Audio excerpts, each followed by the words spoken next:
mo rí Jésù o, ìbànújẹ́ mi yóò fò lọ. Dáńbàdélé tí mo rí Jésù o, ìbànújẹ́ kò máa ní sí mọ́. Dáńbàdélé tí mo rí Jésù o, ọ̀rọ̀ ẹkún mi yóò fò lọ. Dáńbàdélé tí mo rí Jésù o, ìbànújẹ́ kò máa ní sí mọ́. Dáńbàdélé tí mo rí Jésù o, ìbànújẹ́ mi yóò fò lọ. Ìwọ ni bàbá tó tó bàbá, ìwọ ni bàbá tó jù bàbá lọ. Ìwọ ni bàbá tó tó bàbá, ìwọ náà ni bàbá tó jù bàbá lọ. Ìwọ ni bàbá o, bàbá bàbá bàbá bàbá bàbá tó jù bàbá lọ. Ìwọ náà ni bàbá tó jù bàbá lọ. Ìwọ ni bàbá tó jù Aláàfin Ọ̀yọ́ lọ. Ìwọ ni bàbá tó tó bàbá, ìwọ ni bàbá tó jù bàbá lọ. Ìwọ ni bàbá tó jù Ṣèyí Mákindé lọ. Ìwọ ni bàbá tó tó bàbá, ìwọ ni bàbá tó jù bàbá lọ.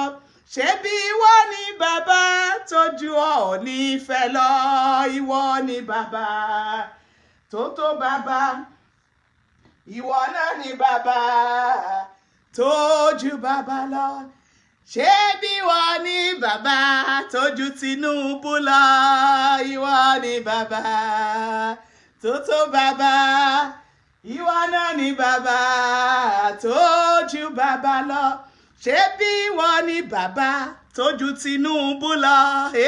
Ìwọ ni bàbá tó tó bàbá, ìwọ ni bàbá o tó jù bàbá lọ.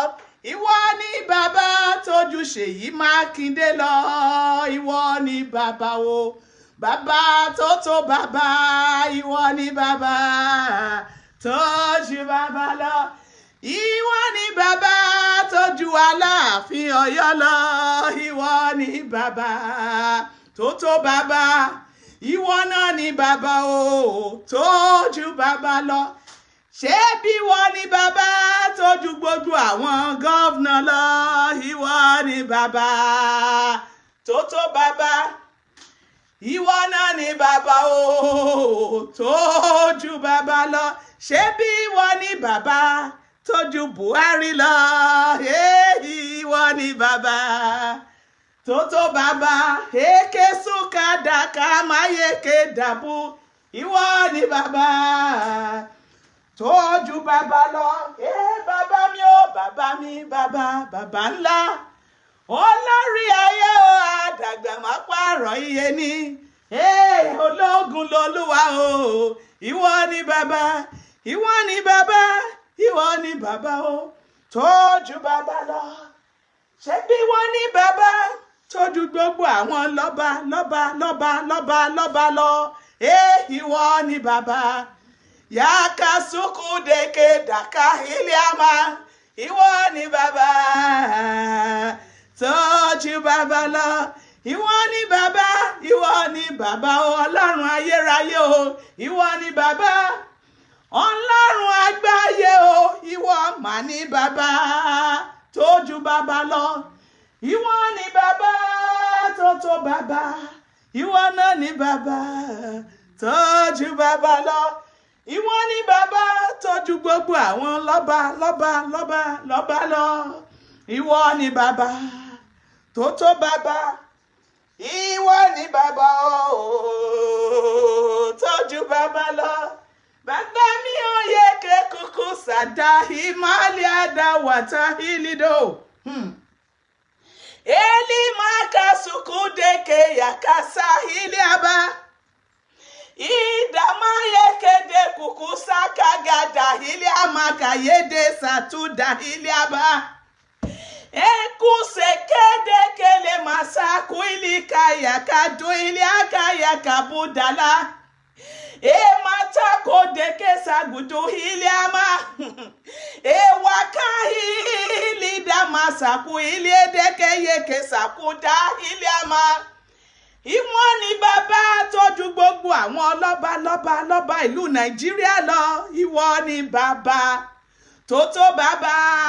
Ìwọ ni bàbá tọ́jú bàbá lọ. Ṣebí ìwọ ni bàbá tọ́jú gbogbo àwọn gómìnà Nàìjíríà lọ. Ṣàkàdù kádàlímà. Ìwọ ni bàbá tó tó bàbá. Ìwọ ni bàbá tọ́jú bàbá lọ. Ye maka suku deke la hiliada. Elia maseke daku yaka daka sa hiliaka wadansaka hilidabo. Waka suku deke yaka le masaka ta huliada ba yeke waka de hilima. Elima kasuku deke yaka da hiliada reke masaka tu hilidabo. Imaka suku yeke da huliaba. Eke suku yeke da kasule de masa hili wakata huliada yedebo. Maka suku deke la kahiliada bo yeke sakula da kahili masa. Mata huliada kahiliaka da su hiliada ka yeke basa hulima. Mata ilia kada su ilia kada ilia wata dusa ili bakada uliama. Father, we thank you. Father, we thank you. We bless your name, O Lord. We thank you because you are the Father. You are the greater Father. You are the Father of all fathers. You are the greater God. You own the power in heaven and on earth. Father, we thank you because there is no one like you. Father, we thank you because you are the beginning, you are the middle, and you are the end. Father, we thank you. We thank you because all power in heaven and on earth has been given us to you, O Lord. Power to destroy. Power to make straight. Power to move all the movables. Power to shake all shakeable. Kasugada hilimasa iliada bayeke liadabo. Ika kuku sedeka hiliga duili makase hiliwa. Wakatuda hili makaseke kasuili deke hili basa hili dabo. You own heaven and earth in your hands. Thank you, Lord. Thank you, Father. Thank you, Jehovah, Lord. We lift you high, Daddy. We return all glory to you this moment, oh Lord. We gather ourselves together this moment and to return all glory or praises unto you. Thank you, Daddy. Thank you, Almighty God. We will forever praise your name. We will forever adore you, Lord. Thank you. Be thou exalted, O Lord, in our life. In the name of Jesus Christ. Thank you, Father. Thank you, Jesus.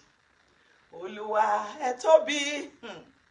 Ẹ tóbi o, ẹ tóbi, Ọlọ́run mi, ẹ tóbi. Ẹ tóbi o, ẹ tóbi. Kò sẹ́ni tá a lè fi ṣàkàwé rẹ̀ o, ẹ tóbi.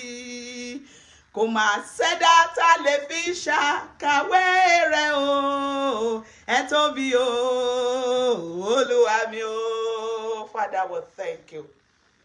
Mo kí gbogbo ẹ̀yin ènìyàn mi tí ẹ parapọ̀, ẹ̀yin tí ọ̀rọ̀ ilẹ̀ Odùduwà, ẹ̀yin tí ọ̀rọ̀ ọmọ Yorùbá tó ká lára, ẹ̀yin tí ọ̀rọ̀ ọmọ Yorùbá tó jẹ yín lógún, tí mo pè yín ní wákàtí yìí tí ẹ sì wá, tí mo pè yín tí ẹ sì parapọ̀, tí ẹ gádà papọ̀ pẹ̀lú mi láti kígbe sí Ọlọ́run àwọn ọmọ ogun Ísírẹ́lì, láti kígbe pé Jésù olùgbàlà kó gbà wá, kó gba àwa ọmọ Yorùbá sílẹ̀ lọ́wọ́ àwọn amúnisìn. Mo dúpẹ́ gan ni lọ́wọ́ gbogbo yín nítorí pé mo pè ní ẹ wá. Ẹ ṣeun, ẹ ṣeun gbogbo ẹ̀yin tí ọ̀rọ̀ àwọn ọmọ Yorùbá ká lára. Mo dúpẹ́ lọ́wọ́ yín. Gbogbo ẹ̀yin tí ọ̀rọ̀ ọmọ Odùduwà ká lára bíi tèmi báyìí. Mo dúpẹ́ nítorí pé mo pè yín kẹ́jẹ́ parapọ̀ ká kígbe pé Ọlọ́run, ká sunkún sí Ọlọ́run, ọba tó ní ká ké pè òun wípé òun ò dá wa lóhùn, ọba tó ní ká béèrè wípé òun ò fi fún wa, ọba tó ní ìjà náà tó ní wípé òun ò jà, òun ò sì fún wa ní ìṣẹ́gun, yóò fún àwọn ọmọ Yorùbá ní ìṣẹ́gun. Ẹ ṣé bí ẹ ti gbọ́ tí ẹ wá. Mo dúpẹ́ fún gbogbo ẹ̀yin tẹ́ wà lórí amóhùnmáwòrán náà pẹ̀lú mi. Jésù á gbọ́ tiwa, Ọlọ́run àwọn ọmọ ogun Ísírẹ́lì á gbọ́ àdúrà wa, a ṣe tiwa ní àṣepé ní orúkọ Jésù. Ìjà náà ti Ọlọ́run ni, ìjà ilẹ̀ Yorùbá ti Ọlọ́run ni. Ọlọ́run Joseph Ayọ̀ Babalọ́lá yóò jà ìjà náà, yóò sì fún wa ní ìṣẹ́gun, yóò fún wa ní ìṣẹ́gun. Bẹ́ẹ̀ ni, ẹ ṣé mo dúpẹ́. Mo tún ọpẹ́ mi kejì, mo dúpẹ́ lọ́wọ́ gbogbo ẹ̀yin tí ẹ gbọ́ nǹkan tó ń ṣẹlẹ̀ ní ìlú Texas, tí ẹ pè wá, tí ẹ check on us. Gbogbo ẹ̀yin tẹ́ send messages, gbogbo ẹ̀yin tẹ́ send WhatsApp messages. I really appreciate every one of you that checked on us during the Texas tribulations, snow and others, power outrage, no water, everything. I give glory to God. But for your information, my testimony is that to God be the glory. I did not experience any of the tribulation in my area. God Almighty took absolute control. My area was so peaceful, there wasn't any tribulation. Thank you so much, every one of us. Thank you for your love. God bless you all in the name of Jesus Christ. Láì fi àkókò ṣòfò, a ń lọ ní straight báyìí nínú àdúrà wa. Àdúrà yìí a ó gbà fún ọjọ́ méje ni a ó fi gba àdúrà yìí fún àwọn ọmọ Yorùbá, fún ilẹ̀ Yorùbá, Yorùbá nation. Gbogbo àwọn aninilára tí wọ́n kóra wọn jọ pọ̀, tí wọ́n sọ pé àfi kí wọ́n lé wa kúrò lórí ilẹ̀ bàbá wa.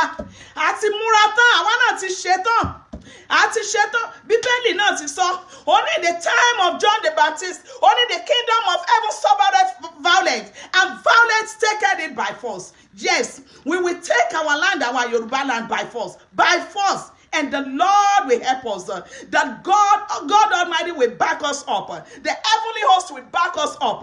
We will retrieve our land, our Yoruba land, from the evil ones, from the evil Fulani. The Lord will help us. He will help us because He said the battle is for Him, and He said He will fight it, and we will hold our peace in Yoruba land. We will hold our peace. We're going to do this prayer, this program for 7 days. I'm going to try to minimize it to 30 minutes. 30 minutes, but apart from today. After today, like tomorrow, it's going to be 30 minutes. Then next weekend, it's going to be 30 minutes by God's grace. We're going to do it on the 20, which is today. On the 21, which is tomorrow. On the 27, which is next week, Saturdays. On the 28th, which is next week, Sunday. On March 16, on March 6, we're going to do it again. So that will be 5th one. On March 7, we're going to do the 6th one. On March 13, then we will finish it. It's going to be 7 days. We will do it. We will pray this prayer because that is the only way. That is the battle we have. If that is all you have to help Yoruba land, you better join us and do it. So people, you cannot just sit down and fold your hand. How to repeat my bad day? I can see a more beautiful boy. You got to sit up. It's defensive tactics. Yes, it's in the Bible. We are not being wicked. It's defensive tactics. We are trying to retrieve our land from the evil ones, from the evil urbans, from the evil governors, from the evil commissioners that have sold our land, our Yoruba land, to the evil ones called Jati, Fulani, Jati, and their father evil, Buhari. We are trying to retrieve our land back from them, Yoruba land. And to God be the glory. We will retrieve our Yoruba land back from them. Yes, yes. The Lord will chase them. The Lord fought this battle with Israelites. I've seen this battle like Israelites, like the Israelites and the battle of Israelites and Pharaoh. If you look at this battle in the spiritual with spiritual eyes, you will know that this is exactly like the battle of Israelite and Pharaoh. Yes, the Lord chose Moses.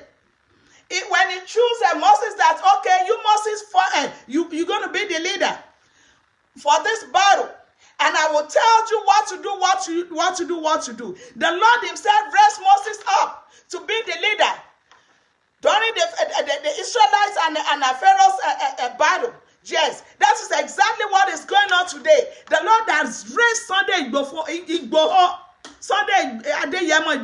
The Lord has raised him up to lead us, just like Moses. If you look at the battle with your spiritual eyes, like I'm looking at it, God has raised Chief Sunday Adeyemo Igboho. God has raised him up as our Moses, so we can follow him. If you remember that during the Israelite battle with Pharaoh, wherever Moses goes, that is where the Israelites are following him to. When he said this way, they will follow him. That is exactly what is going on right now. The Lord has raised Chief Sunday Igboho up as our Moses. Now we'll follow him, because all the top ones, the governors, the chieftains, monarchies, they are all failed. They failed woefully. They cannot lead us during this battle. So the Lord raised Chief Sunday Igboho up to lead us as our Moses. Then we will back him up with prayer. We will back everyone that are ready to follow him, to fight this battle, to face this battle. We will, if it's only prayer, if it's your fasting, you to contribute something. Let's fight this battle once and for all. And God will retrieve our Yoruba land for us. We cannot say because we are abroad and we want to fold our hand. It's not going to work. One day you want to go home. One day you want to go back home. If you don't want to go back home, one day your children will want to go back home. How are you going to do it? If the land has been perfected with the evil ones with Fulani, then you can't go. You can't take your children there anymore. And right now you see our family over there. That is why you cannot keep your finger crossed and say, anyway. My dear sisters and brothers,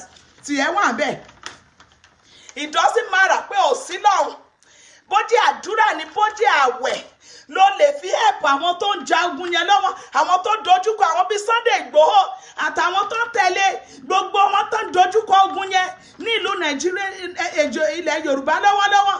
Bó jẹ́ àdúrà ló lè fi ràn wọ́n lọ́wọ́, ìwọ náà fi ràn wọ́n lọ́wọ́. Ọlọ́run á gbọ́ àdúrà wa, a ó ké pe Ọlọ́run yóò gbọ́ igbe àti ẹ̀bẹ̀ wa. Ẹ jẹ́ ká lọ sínú ìwé Psalm 120. Psalm 120 ni Ọlọ́run fún mi láti wípé ká fi gbàdúrà ọjọ́ méje yìí. Psalm 120. 121, so sorry. Psalm 121 la máa fi gbàdúrà yẹn. Psalm 121.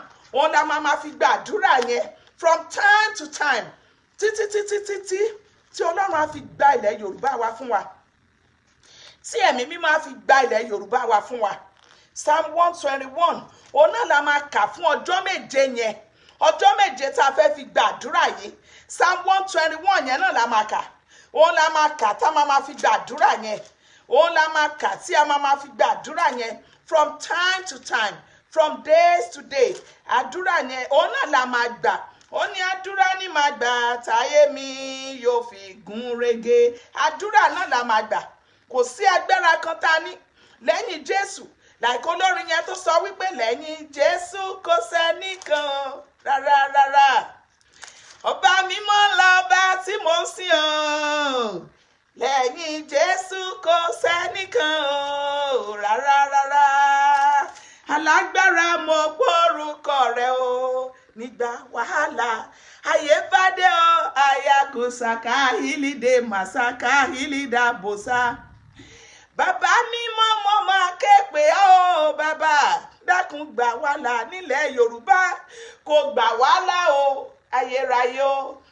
Alágbára la mórúkọ rẹ o, òun náà la máa pè, òun nìkan la ní, kò sí ẹlòmíràn tí a ní lẹ́yìn Jésù. Òun náà la máa pè, a ó sì pé yóò dá wa lóhùn, a ó pè Jésù yóò dá wa lóhùn.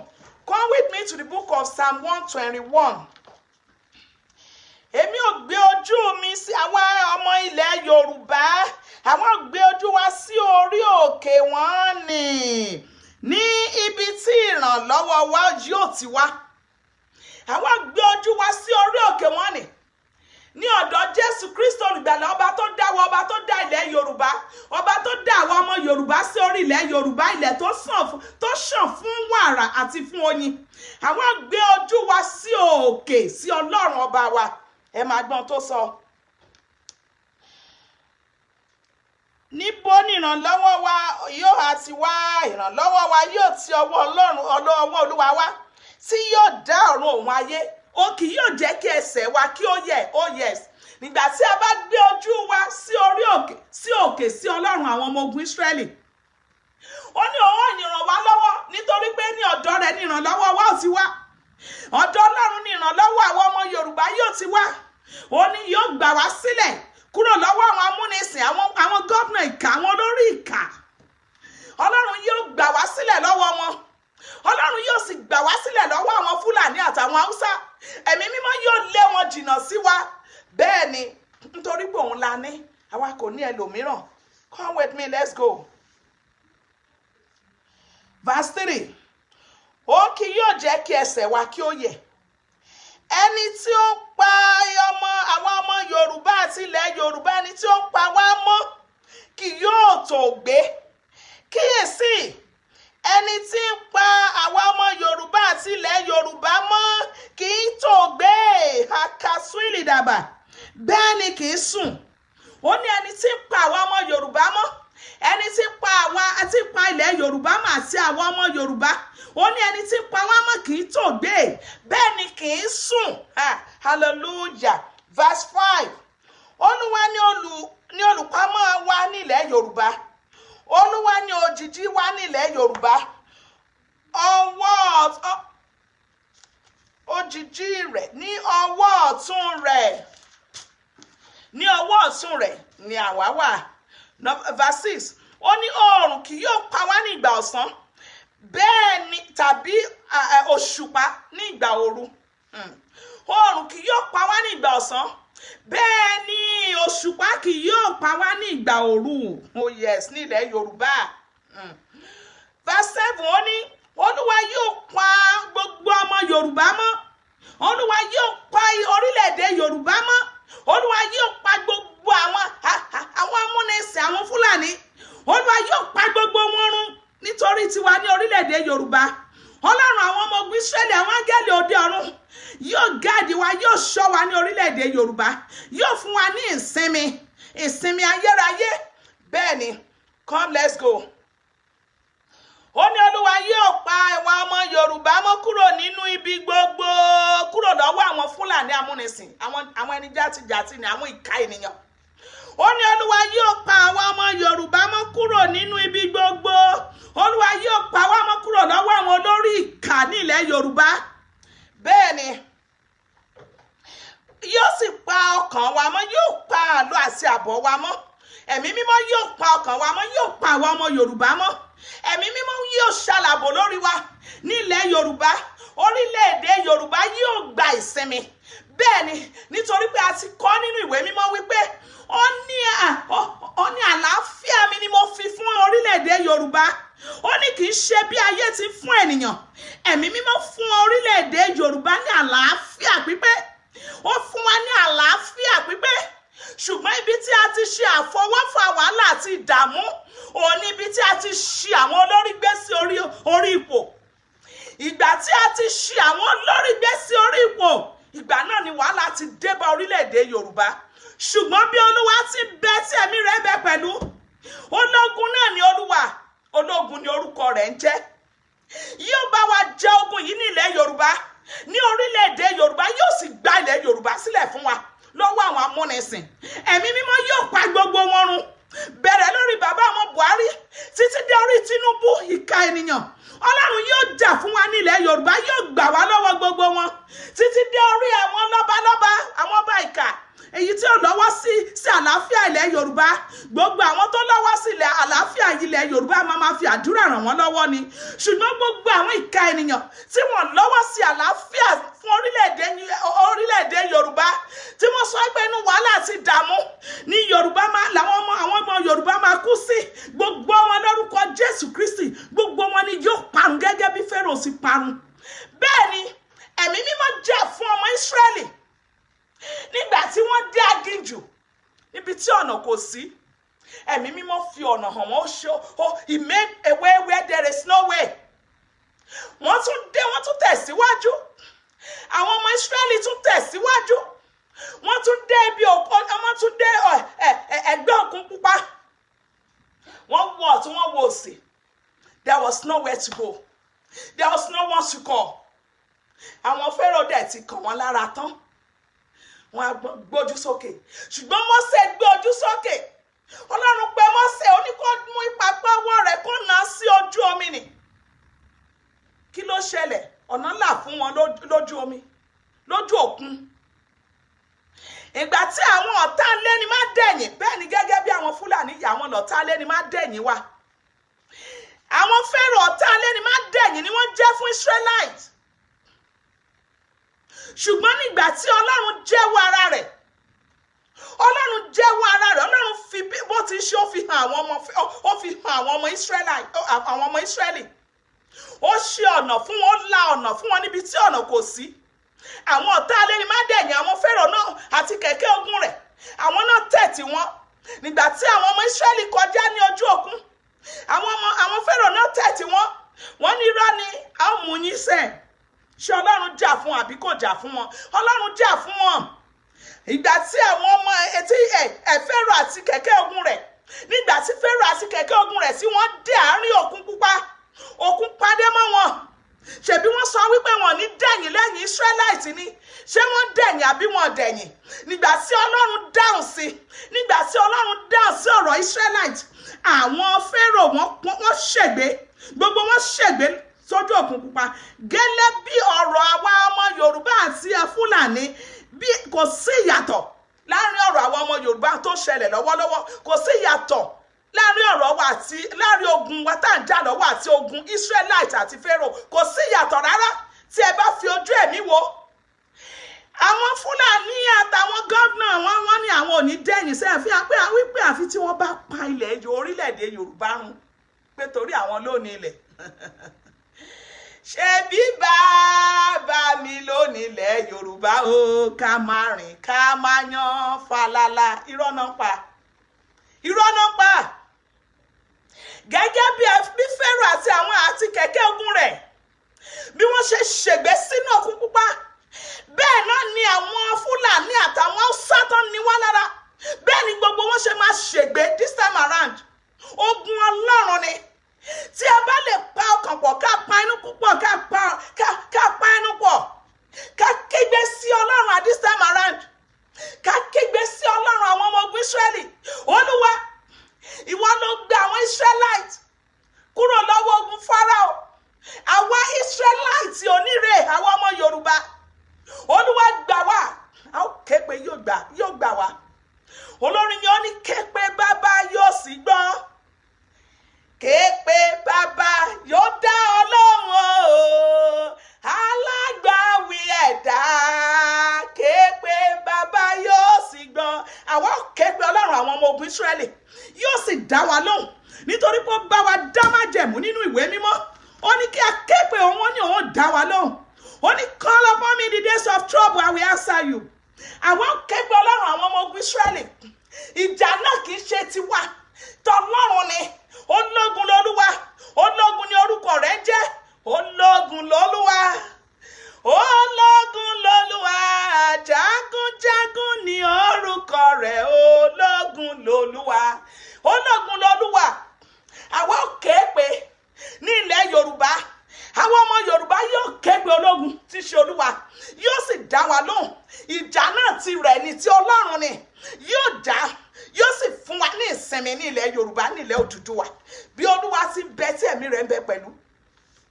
Last verse on that Psalm 121. If you are just joining the platform, we're going to pray with Psalm 121 for 7 days. To God be the glory.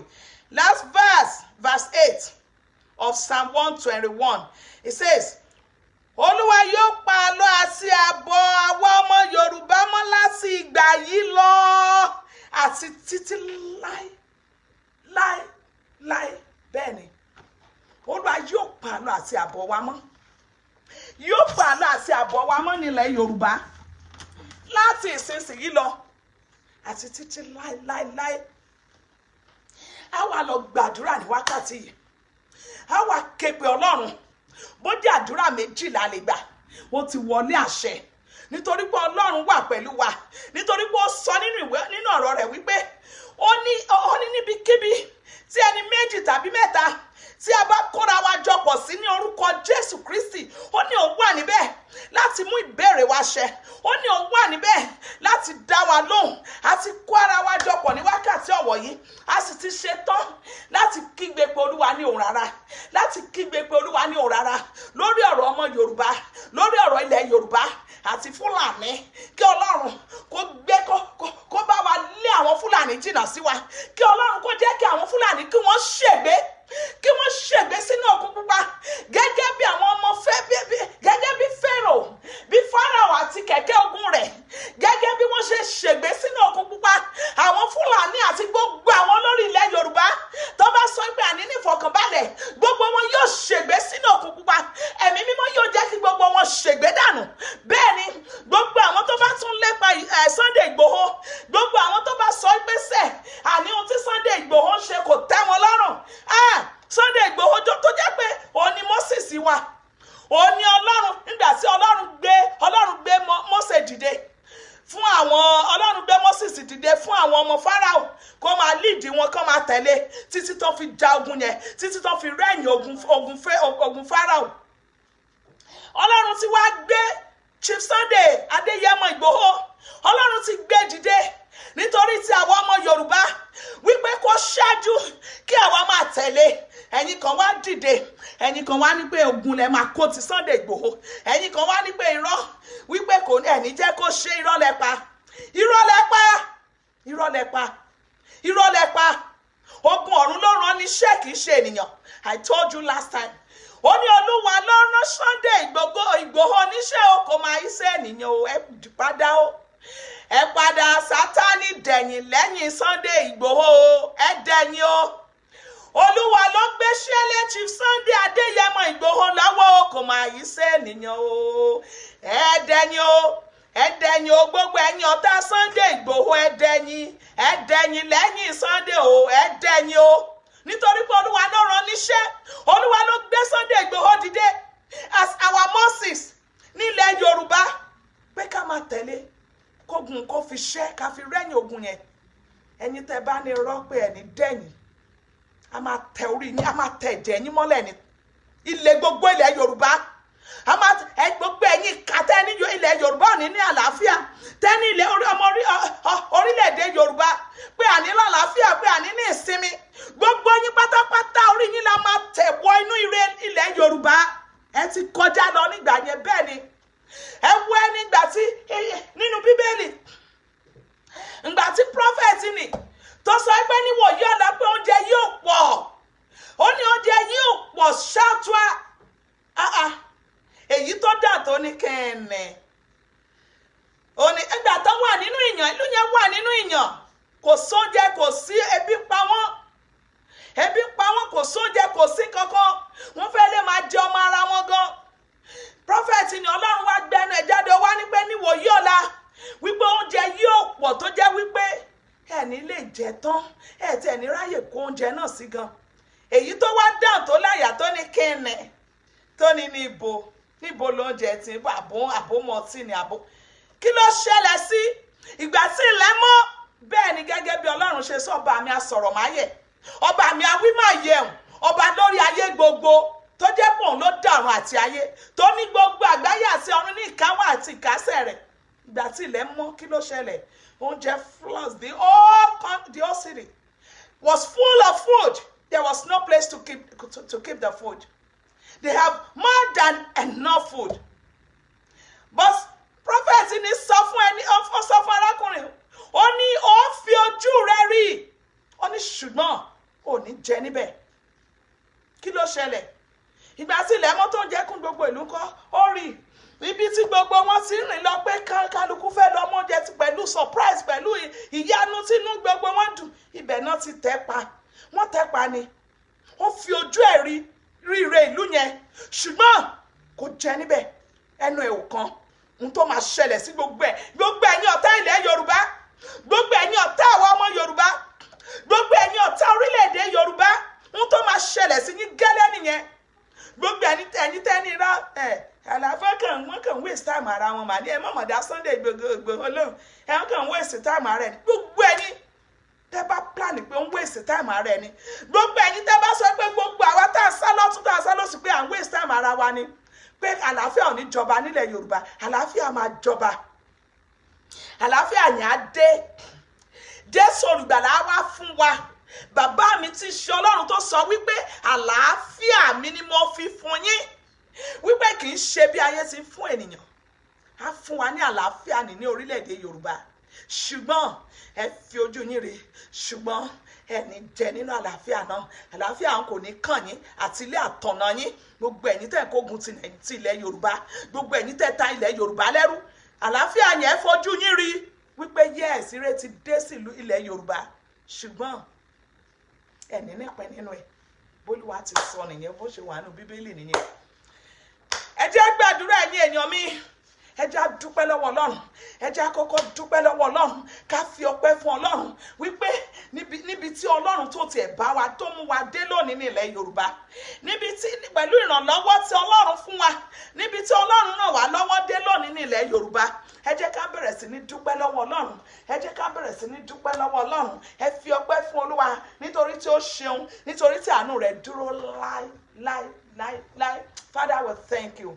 Olúwa gbé yín ga Olúwa fọpẹ́ fún ọ Olúwa fi ìyìn fún ọ Olúwa fi ògo fún ọ fún àánú rẹ tó dúró láí lórí ilẹ̀ Yorùbá lórí àwọn ọmọ Yorùbá Olúwa ẹ ṣeun Olúwa ẹ ṣeun Olúwa gbé yín ga Olúwa fọpẹ́ fún ọ Olúwa fi ìyìn fún ọ olórí ayé ẹ ṣé ọba àwọn ọba ẹ ṣeun àdàgbà má pààrọ̀ iyè ọba àwọn ọba Olúwa àwọn olúwa àfọbàjẹ́ Olúwa ẹ ṣeun Olúwa ẹ ṣeun Olúwa ẹ ṣeun Olúwa ẹ ṣeun ọ̀ràn ọmọ níṣẹ́ fàyàtì Olúwa ẹ ṣeun Olúwa ẹ ṣeun Olúwa ẹ ṣeun Olúwa ẹ ṣeun Olúwa gbé yín ga a fi ọpẹ́ fún ọ a fi ògo fún ọ lórí ilẹ̀ Yorùbá lórí orílẹ̀-èdè Yorùbá lórí àwọn ọmọ Yorùbá Olúwa ẹ ṣeun Olúwa gbé yín ga Olúwa gbé yín ga ọpẹ́ ló yẹ Ọlọ́run wa ìyìn ló yẹ ọ́ Olúwa mú ọpẹ́ wá a mú ìyìn wá lórí àwọn ọmọ Yorùbá lórí orílẹ̀-èdè Yorùbá fún ohun tí ẹ ṣe fún ohun tí ẹ ṣe lọ́wọ́lọ́wọ́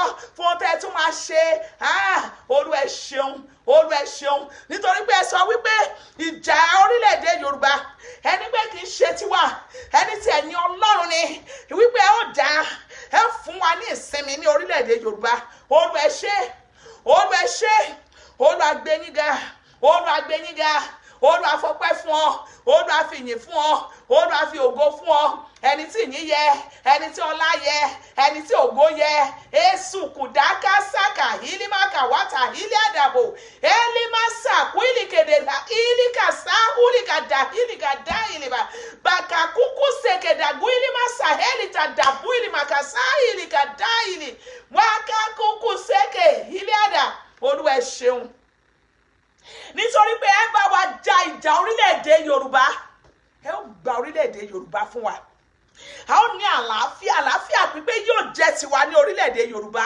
Olúwa ẹ ṣé Olúwa ẹ ṣé o ògo ni fún ọ ọpẹ́ ni fún Ọlọ́run Joseph Ayọ̀ Babalọ́lá Olúwa ẹ ṣeun ẹ gbà ọpẹ́ kẹ́ gbà yín wá ní orúkọ Jésù Kristi Olúwa àti olùgbàlà wa àmín àmín àmín ní orúkọ Jésù Kristi a ó lọ gbàdúrà báyìí wípé Olúwa ojú ogun le ẹ̀mí mímọ́ fún wa ní agbára ní orílẹ̀-èdè Yorùbá láti borí ogun Fúlàní àtàwọn Haúsá. Ẹ gbà ní àdúrà ní orúkọ Jésù. Ẹ pe orúkọ Jésù ní pẹ̀lú iná. Ẹ pe orúkọ Jésù ní pẹ̀lú iná ńlá. Ẹ wá bẹ̀rẹ̀ sí ní béèrè. Olúwa ní orúkọ Jésù. Olúwa o, ẹ̀mí mímọ́, Olúwa fún wa ní agbára. Olúwa fún àwọn ọmọ Yorùbá ní agbára láti dojú ìjà kọ Haúsá àti àwọn Fúlàní tí wọ́n ń jọ orílẹ̀-èdè wa lẹ́nu. Olúwa fún wa ní agbára láti borí wọn. Olúwa mú wa borí wọn ní orúkọ Jésù olùgbàlà. Gẹ́gẹ́ bí o ti mú àwọn ọmọ Israelite, bí o ṣe mú wọn borí ogun Fáráò, Olúwa mú wa borí ogun Fúlàní nílẹ̀ Yorùbá. Olúwa mú wa borí ogun Fúlàní nílẹ̀ Yorùbá. Ẹ̀mí mímọ́, Olúwa fún wa ní agbára láti dojúkọ wọn, agbára láti ṣẹ́gun Fúlàní ní orílẹ̀-èdè Yorùbá. Olúwa sọ̀kalẹ̀ sí orílẹ̀-èdè Yorùbá. Agbára ńlá, agbára tí kì í sú, agbára tí kì í rẹ̀. Olúwa o, bá sọ̀kalẹ̀ sí orílẹ̀-èdè Yorùbá.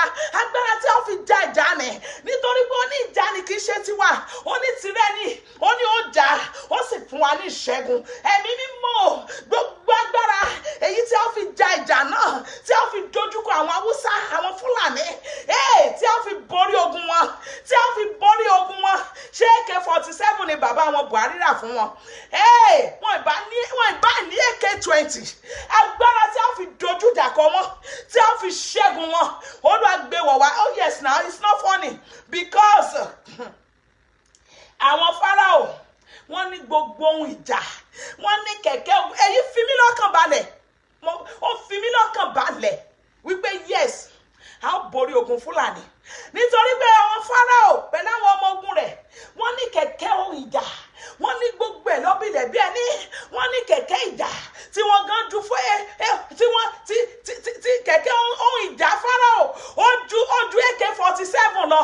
Wọ́n ní gbogbo ẹ̀ lọ sásù, ó ní gbogbo ẹ̀ lọ, ó wù ẹ̀ nínú ẹ̀ dùn pé òun ní ohun ìjà tó máa fi borí àwọn ọmọ Ísírẹ́lì. Kí ló ṣẹlẹ̀? Pẹ̀lú gbogbo ohun ìjà tí Fáráò ní, ó ṣègbé sí Òkun Pupa, àtòun àti gbogbo ìjà rẹ̀ wọ́n ṣègbé sí Òkun Pupa. Ọlọ́run fọwọ́ lẹ́nu, ó ń wo nígbà tó ń fọ́, ó ń wo Fáráò nígbà tó ń fọ́, tó ní yes, òun ti ní gbogbo ohun ìjà. Ẹ̀yìn ṣó máa kọ́ yín lẹ́rù, ẹ̀yin ọmọ Ísírẹ́lì, máa kọ́ yín lẹ́rù. Kí ló wá ṣẹlẹ̀? Olúwa, agbára tó fi ran àwọn ọmọ Ísírẹ́lì lọ́wọ́ tí wọ́n fi borí ogun Fáráò, Jésù olùgbàlà gbé wọ̀ wá ní orílẹ̀-èdè Yorùbá. Olúwa gbé wọ̀ wá. Olúwa sọ agbára ńlá rẹ̀ sọ̀kalẹ̀ sí orílẹ̀-èdè Yorùbá. Orílẹ̀-èdè Yorùbá nílò agbára rẹ̀, Jésù olùgbàlà. Irú agbára tó fi ran àwọn ọmọ Ísírẹ́lì lọ́wọ́ tí Fáráò fi lè kó wọn lẹ́rú. Olúwa sọ̀kalẹ̀ sílẹ̀ Yorùbá, sí orílẹ̀-èdè Yorùbá. Olúwa fi já ìjà náà fún wa. Olúwa jà ìjà náà sí rẹ́ni nílẹ̀ Yorùbá. Olúwa, ìjà náà sí rẹ́ni ilẹ̀ tó ṣàn fún wàrà àti fún oyin onílẹ̀ Yorùbá. Olúwa já ìjà yìí fún wa. Olúwa gbé agbára wọ̀ wá ní orílẹ̀-èdè Yorùbá, èyí tí a fi dojú ogun kọ àwọn Fúlàní, èyí tí a fi borí ogun Fúlàní, èyí tí a fi ṣẹ́ ogun Fúlàní, èyí tí a fi ṣẹ́ ogun gbogbo àwọn gọ́fúnà ìkà, èyí tí a fi ṣẹ́ ogun gbogbo àwọn lọ́balọ́ba ìkà. Olúwa o, gbé agbára yìí sọ̀kalẹ̀. Olúwa sọ̀kalẹ̀ sínú ayé wa. Olúwa sọ agbára ńlá kalẹ̀, agbára láti dá ìjà ní nílùú orílẹ̀-èdè Yorùbá. Olúwa sọ̀kalẹ̀, Olúwa sọ̀kalẹ̀, Olúwa sọ̀kalẹ̀. Olúwa jẹ́rìí ara rẹ̀. Ẹ̀mí mímọ́ ní orílẹ̀-èdè Yorùbá lọ́wọ́. Olúwa jẹ́rìí ara rẹ̀. Ìtàjẹ̀ sílẹ̀ ti pọ̀ jù. Olúwa jẹ́rìí ara rẹ̀. Olúwa jẹ́rìí ara rẹ̀. Ayérayé ò jẹ́rìí ara rẹ̀ ní orílẹ̀-èdè Yorùbá lọ́wọ́. Olúwa jẹ́rìí ara rẹ̀. Olúwa fi títóbi agbára rẹ̀ hàn. Olúwa fi títóbi agbára rẹ̀ hàn ní orúkọ Jésù Kristi, Olúwa àti olùgbàlà wa. Àmín. Àmín ní orúkọ Jésù. A lọ gbàdúrà báyìí wípé a lọ sọ fún Ọlọ́run, a fi Chief Sunday Adéyẹmọ Ìgbòho, a fi ilé Ọlọ́run àwọn ọmọ ogun Ísírẹ́lì lọ́wọ́, a fi ilé Ọlọ́run lọ́wọ́. Olúwa gbé agbára ńlá wọ Sunday Adéyẹmọ Ìgbòho. Olúwa Sunday ọmọ Adéyẹmọ Ìgbòho, Olúwa wọ̀ ní ẹ̀wù agbára àti gbogbo àwọn tó dìde láti da ìjà ní ilẹ̀ Yorùbá, àti Sunday àtàwọn tó ń tẹ̀lé, àti gbogbo àwọn náà tó ń dìde tí àìtí mọ̀. Olúwa wọ̀ wọ́n ní agbára ńlá agbára ńlá láti ṣẹ́ ogun ni, láti ṣẹ́ ogun Fúlàní. Olúwa gbé wọ̀ wọ́n, ẹ̀mí mọ́ gbé wọ̀ wọ́n. Ẹ lanu, ẹ pe orúkọ Jésù pẹ̀lú iná, ẹ gbàdúrà ní orúkọ Jésù, ní orúkọ Jésù. Ọlọ́run Joseph Ayọ̀ Babalọ́lá, ẹ̀yin àgbààgbà mẹ́rìnlélógún òde ọ̀run, abiyamọ òde ọ̀run, ìjà náà kì í ṣe tiwa ní orílẹ̀-èdè Yorùbá. Tìrẹ ni Olúwa, tìrẹ ni Olúwa. A fi sílẹ̀ fún ọ bàbá mímọ́. Orílẹ̀-èdè Yorùbá dọ̀wọ́ rẹ o, tìrẹ ni Olúwa. Olúwa, a fi Chief Sunday ọmọ Adéyẹmọ Ìgbòho àti gbogbo àwọn tó tẹ̀lé, àti gbogbo àwọn Koiki, àwọn gbogbo wọn tó tẹ̀lé, àti gbogbo àwọn tó tún máa dìde náà láti ja ìjà orílẹ̀-èdè Yorùbá. Olúwa wọ̀ wọ́n ní agbára, Olúwa wọ̀ wọ́n ní agbára, ẹ̀wù agbára, ẹ̀wù ìṣẹ́gun. Olúwa gbé wọ̀ wọ́n, Olúwa gbé wọ̀ Sunday Ìgbòho, Olúwa gbé wọ̀ Koiki, Olúwa gbé wọ̀ gbogbo àwọn tó tẹ̀lé Sunday Ìgbòho. Olúwa wọ̀ wọ́n ní agbára ńlá, Olúwa wọ̀ wọ́n ní agbára ńlá, agbára ńlá. Olúwa gbé wọ̀ wọ́n, Olúwa sọ wọ́n di ológun, nítorí pé ológun ni ọ́, ológun lórúkọ rẹ̀ jẹ́. Olúwa agbára tí wọ́n fi ja ìjà ni, tí wọ́n fi borí. Olúwa gbé wọ̀ wọ́n, Olúwa gbé gbogbo àwọn tí wọ́n dìde, tí wọ́n máa dojúkọ ìjà ni, gbogbo àwọn front line tí wọ́n ja ìjà ilẹ̀ Yorùbá ni. Olúwa rọ̀ wọ́n ní agbára, Olúwa rọ̀ wọ́n ní agbára, ẹ̀mí mímọ́ rọ̀ wọ́n ní agbára, ayérayé rọ̀ wọ́n ní agbára. Ọlọ́run Joseph Ayọ̀ Babalọ́lá, agbára rẹ̀ Olúwa fi rán ẹ̀wù lé wọn sí wọn lọ́rùn. Olúwa gbé agbára rẹ̀ wọ̀ wọ́n bí ẹ̀wù, Olúwa gbé agbára rẹ̀ wọ̀ wọ́n bí ẹ̀wù. Olúwa gbé wọn wọ̀, ẹ̀mí mọ́ gbé wọn wọ̀, ẹ̀mí mọ́ gbé wọn wọ̀. Tí wọ́n bá ti dojúkọ ìjà ni, káyé má tiẹ̀ rí wọn, kọ́kàn máa rí i pé ọwọ́ Ọlọ́run rẹ̀, ìjà ń ṣe, ogun ṣe, ogun ṣe. Olúwa gbé wọn wọ̀, Olúwa gbé wọn wọ̀, Olúwa gbé Chief Sunday ọmọ Adéyẹmọ Ìgbòho, Olúwa gbé wọ̀. Gbogbo wọn tó tẹ̀lé, bẹ̀rẹ̀ lórí Koiki, bẹ̀rẹ̀ gbogbo àti gbogbo àwọn tó tẹ̀lé Sunday tó ń tán bá ja ìjà náà, àti gbogbo àwọn tó ti dìde náà ní gbogbo àwọn ojúlé gbogbo ní ilẹ̀ Yorùbá láti ja ìjà náà, ní Abẹ́òkúta, ní Èkó, ní Èkìtì, ní Ìbàdàn, ní gbogbo àwọn tó ti dìde láti ja ogun yìí. Olúwa gbé wọn wọ̀, Olúwa gbé wọn wọ̀, ẹ̀mí mọ́ gbé wọn wọ̀, Olúwa gbé wọn wọ̀, ẹ̀mí mọ́ gbé wọn wọ̀, akọ́dá ayé gbé wọn wọ̀. Ẹ̀jẹ̀ ọmọ Yorùbá gbọ́dọ̀ sàn nílẹ̀ mọ́ Olúwa. Ẹ̀mí mọ́ jàre, ṣàánú fún wa, a máa yìn Olúwa, a máa gbé ọ̀gá ní orúkọ Jésù Kristi Olúwa àti olùgbàlà wa. Àmín, àmín, àmín ní orúkọ Jésù. A lọ gbàdúrà tó next báyìí wípé Olúwa fún wa ní ìṣẹ́gun. Bá wa ṣẹ́gun, bá wa ṣẹ́gun, ọ̀tá tó lóhùn ó bá wa láyọ̀ jẹ́. Bàbá bá wa ṣẹ́gun gbogbo wọn, bá wa ṣẹ́gun nílẹ̀ Yorùbá, bá wa ṣẹ́gun, bá wa ṣẹ́gun. Àwọn ọ̀tá tán láwọn yóò bá wa láyọ̀ jẹ́. Bàbá bá wa ṣẹ́gun gbogbo wọn. A gbàdúrà tó lẹ́sìn báyìí wípé a pe orúkọ Jésù pẹ̀lú iná, orúkọ Jésù pẹ̀lú iná. Tó bá ti wá pè tán, wọ́n á wá máa pè é. Olúwa ṣẹ́ ogun yìí. Ìwọ tó ṣẹ́ ogun Fáráò fún àwọn ọmọ Ísírẹ́lì, Olúwa bá ilẹ̀ orílẹ̀-èdè Yorùbá ṣẹ́ ogun yìí. Olúwa ṣẹ́ ogun yìí pẹ̀lú ọwọ́ iná ńlá rẹ̀, pẹ̀lú ọwọ́ àrá rẹ̀, èyí tí ó fi jà fún àwọn ọmọ Ísírẹ́lì tí wọ́n fi borí ogun Fáráò. Olúwa bá wa ja ìjà yìí. Olúwa mú wa ṣẹ́ ogun Fúlàní ní orílẹ̀-èdè Yorùbá. Olúwa mú wa ṣẹ́ ogun Fúlàní. Ẹ pe orúkọ Jésù pẹ̀lú iná ńlá. Ẹ bẹ̀rẹ̀ sí ní gbàdúrà, ẹ bẹ̀rẹ̀ sí ní bẹ̀rẹ̀ fún ìṣẹ́gun lórí àwọn Fúlàní, ìṣẹ́gun lórí àwọn Haúsá, ìṣẹ́gun lórí àwọn gómìnà ìkà, ìṣẹ́gun lórí àwọn ọba ìkà nílùú lórílẹ̀-èdè Yorùbá. Olúwa fún wa ní ìṣẹ́gun, Olúwa fún wa ní ìṣẹ́gun, Olúwa fún wa ní ìṣẹ́gun, Olúwa fún wa ní ìṣẹ́gun ní orílẹ̀-èdè Yorùbá. Olúwa fún wa ní ìṣẹ́gun, ẹ̀mí mọ́ fún wa ní ìṣẹ́gun lórí àwọn Haúsá, ìṣẹ́gun lórí àwọn Fúlàní, lórí àwọn Haúsá. Olúwa fún wa ní ìṣẹ́gun.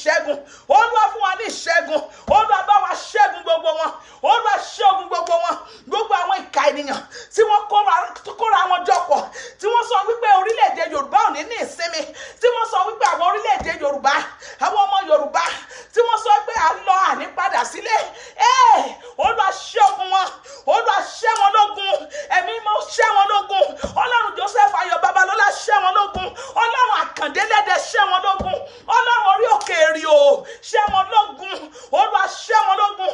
Gbogbo àwọn ọ̀tá tó fojú jọ rẹ̀ fún Sunday Ìgbòho, fún orílẹ̀-èdè Yorùbá, gbogbo àwọn ọ̀tá tó fojú jọ rẹ̀, Olúwa ṣẹ́ wọn lógun.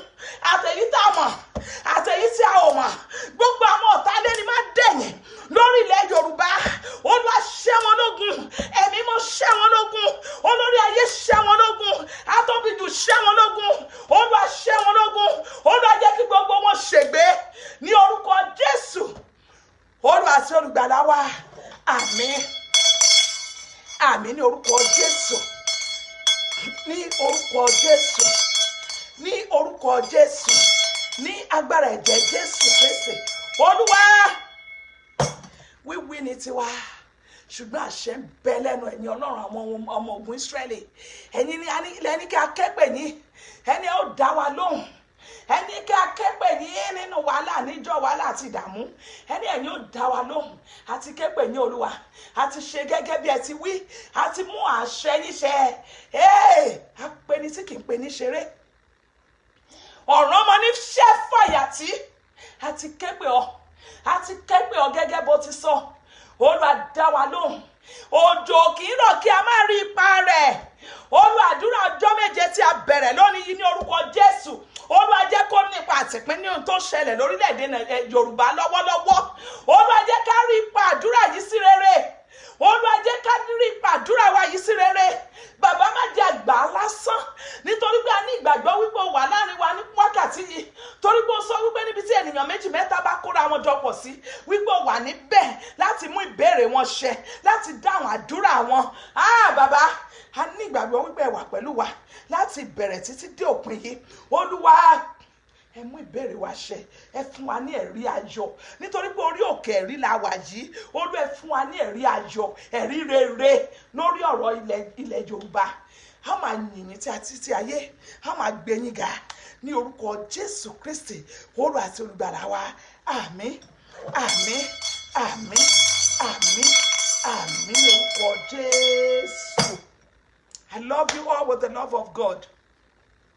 Please, let's continue the prayer. It's not finished. Let's continue. Let's continue. Even in our home, at our work, when you remember Yoruba, begin to pray. Bó ṣe jẹ́ wípé àdúrà ẹyọ kan ló tẹ̀lé gbà.